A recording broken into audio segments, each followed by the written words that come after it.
संबलपुर रे खुशीर लहर 80 चालन स्वर्ण आनिले संबलपुर झियो बरेण्या गौतमी बारला। कटक जवाहरलाल नेहरू इंडोर स्टाडियम ठारे चतुर्थ ओडिशा राज्य 80 चालना प्रतियोगिता अनुष्ठित हो जाइछे। एही प्रतियोगितार प्रथम दिन में संबलपुर जिला को स्वर्ण पदक मिली। सब जूनियर सेफ्रे Sambalpur saint Joseph convent high secondary high school सप्तम क्लास छात्री बरेण्या गौतमी भाग नहीं प्रथम स्थान अधिकार करी स्वर्ण पदक जीति जिलापाई गौरव आनी।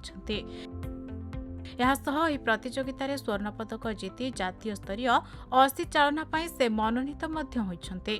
गत वर्ष बरेण्या स्कूल रे 12 दिन अभ्यास करी जातीय स्तरीय 80 चालन रे भाग नैथिले। सेही प्रतियोगित रे तांको कौनसी सफलता हासिल होई नथिबा बेले चलित वर्ष से संबलपुर जिला पाई स्वर्ण पदक हासिल करिछन्ते। एने बरेण्या गौतमी बारला कहिछन्ति जे संबलपुर रे 80 चालना खेलाड़ी बहु अछन्ति, किंतु प्रशिक्षण पाई कौनसी भित्तिभूमि नाही।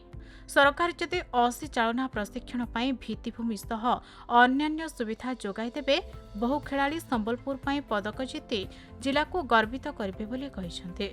एहा सह 80 चालना पाई समस्त सुविधा जोगाई देबा को सरकार को अनुरोध करिछन्ति स्वर्ण पदक विजेता बरेण्या गौतमी बारला। गत वर्ष मु नेशनल लेवल फेंसिंग चैंपियनशिप रे भाग नहीं।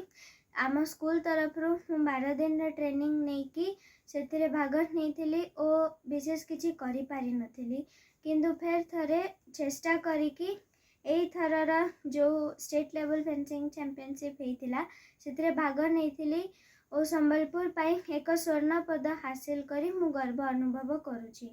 आम संबलपुर रे एते किछि सुविधा नाही और भित्तिभूमि नाही आमर ए फेंसिंग गेम पाई। तेणुकरी मु सरकार को अनुरोध करुछि कि जदि से आम पाई किछि सुविधा और भित्तिभूमि जोगाई देबे ताहले मो भली अनेक खिलाड़ी संबलपुर बाहरिबे, अनेक अनेक प्रतियोगिता रे भाग नेबे और इंटरनेशनल और नेशनल लेवल रे मध्य पदक हासिल करि परिबे।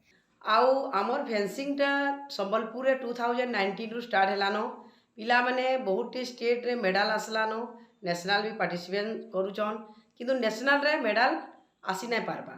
इथि लगी ना आसी पारबा जे संबलपुर रे भल इंफ्रास्ट्रक्चर नहीं नो फेंसिंग रो, जेनटा कि भल जगह टिके दरकार, इक्विपमेंट दरकार, कोच सिने माने ट्रेनिंग दे दबा, किंतु भल जगह टिके नहीं थिबा, इक्विपमेंट नहीं थिले तो छुआ प्रैक्टिस करि नहीं पारो। किंतु संबलपुर रे जदि हमर इंफ्रास्ट्रक्चर टा ठीक हेबा तो मुई निश्चित भावे आपण को कहमी कि पिला माने नेशनल रेस निश्चित भावे मेडल आनबे। संबलपुर अमलेन्दु नायक रिपोर्ट, खबर ओडिशा।